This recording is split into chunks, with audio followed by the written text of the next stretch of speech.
In 16th century Istanbul, inside Topkapi Palace's Imperial Harem, your night begins behind locked doors and guarded corridors after sunset. Then boots approach your chamber, keys turn, and a eunuch enters because someone has accused you of breaking palace rules. So, what did you actually do at night? The answer is less glamorous than the paintings suggest, and sometimes much darker. You might sew, embroider, talk quietly with other women, practice music, attend an entertainment, pray, or simply go to sleep. If you were a trained palace musician, you could spend hours practicing. If you were a servant or concubine, you had duties to finish before you could rest. And if the Sultan wanted you summoned, that changed everything. You didn't simply wander through the palace looking for romance.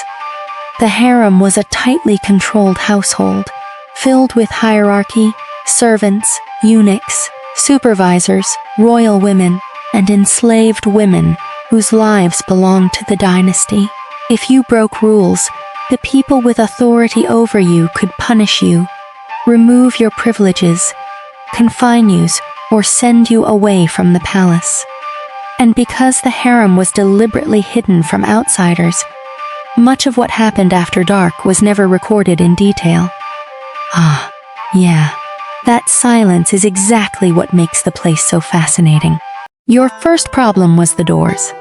At night, the Imperial Harem wasn't some giant open bedroom where dozens of women casually wandered around. Movement was controlled.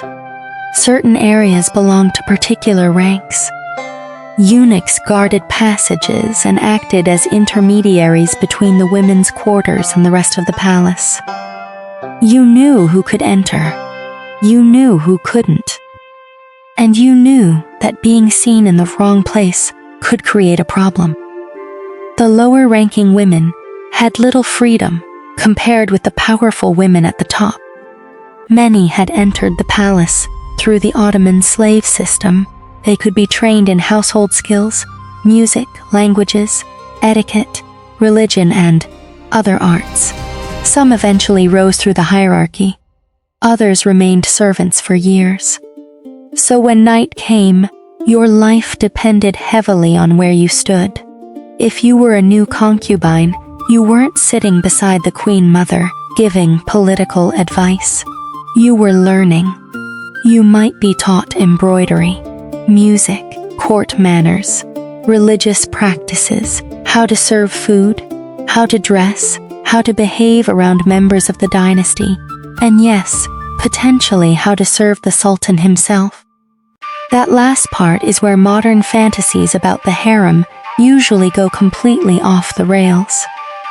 The harem existed partly as the private household of the Ottoman dynasty, and sexual access to the Sultan was one element of the institution.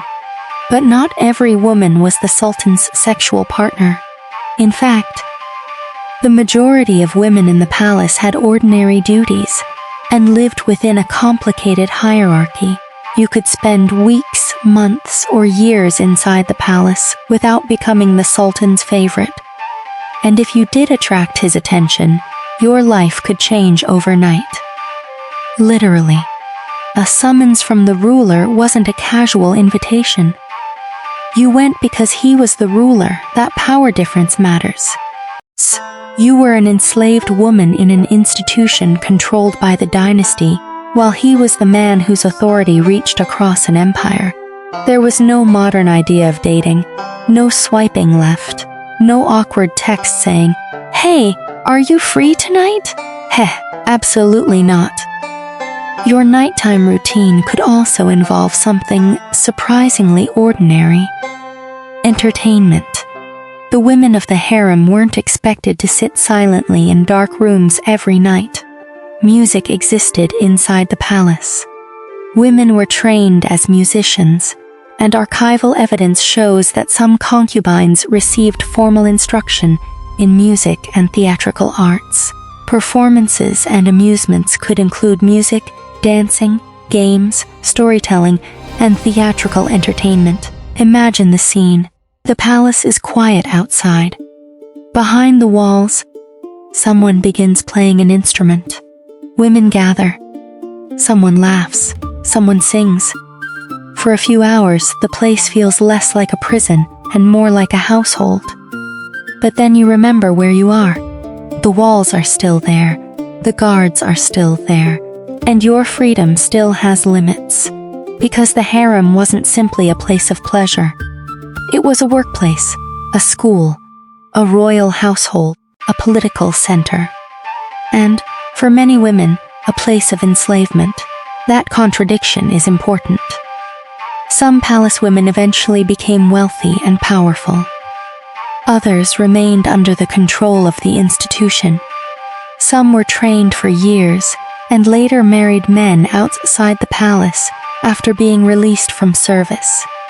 So two women could sleep inside the same enormous palace and experience completely different worlds. One could possess servants and influence. The other could be waiting for permission to leave her room.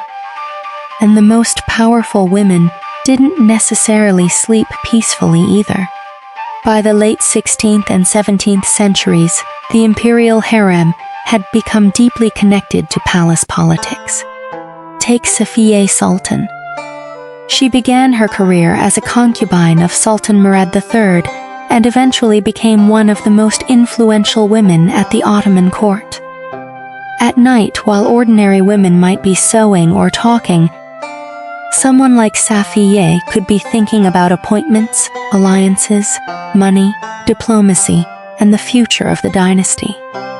She maintained correspondence and political relationships through intermediaries, including her famous Kira, Esperançaki. Foreign ambassadors knew that reaching an influential woman inside the harem could matter enormously. That means your nighttime conversations weren't necessarily harmless gossip. A few words spoken in the right room could travel. A servant could carry information. A eunuch could deliver a message. A woman could report what she had heard. And suddenly, the quietest part of the palace became part of a political battlefield. Okay. That's when the harem gets really dangerous. Because the closer you were to power, the more enemies you could create.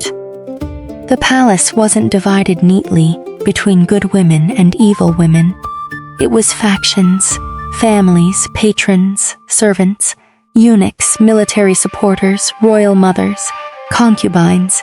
Everyone had interests, and sometimes betrayal came from inside your own household. Kösem Sultan gives you the darkest example. By the 17th century, Kosem had become extraordinarily powerful.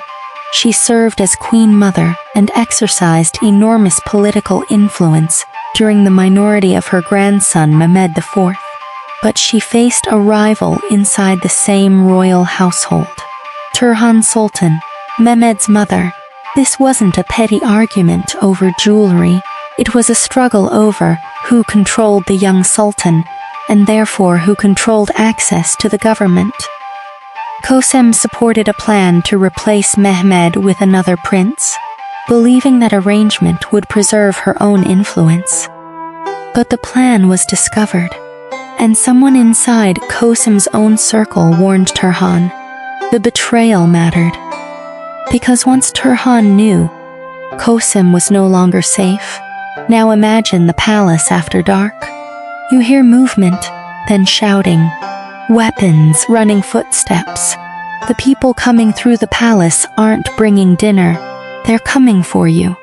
On the night of September 23, 1651, armed men loyal to Turhan entered the palace. Kosem tried to escape. She was eventually found hiding inside the harem. Her enemies killed her. Historical accounts differ on some details of exactly how the final struggle unfolded, but her assassination inside Topkapi Palace is firmly documented. According to traditional accounts, she was strangled, with some sources saying her own hair was used. Jesus. The woman who had spent decades navigating the most dangerous political environment in the empire was finally destroyed by a palace faction operating inside her own household. And notice the irony. The harem was supposed to protect the dynasty from the outside world. But the greatest danger to Kosem came from inside it. That's the part people often miss. When you picture an Ottoman harem at night, you might imagine silk curtains, perfume, music, beautiful gardens, and the sultans choosing a lover. Sometimes there was music, sometimes there was luxury, sometimes there was intimacy. But there was also slavery, work, surveillance, hierarchy, political maneuvering, and fear. For an ordinary woman, the night might end with embroidery beside a lamp while other women whispered nearby. For another, it might end with a summons from someone powerful. For someone caught in a political struggle, it could end with guards entering the room. And for Kösem Sultan, one of the most powerful women ever to live inside that palace, the final night ended with armed men hunting her through the very corridors where she had once commanded enormous influence. The candles went out, the doors closed, and somewhere behind those walls, the woman who had once helped rule an empire was lying dead on the palace floor.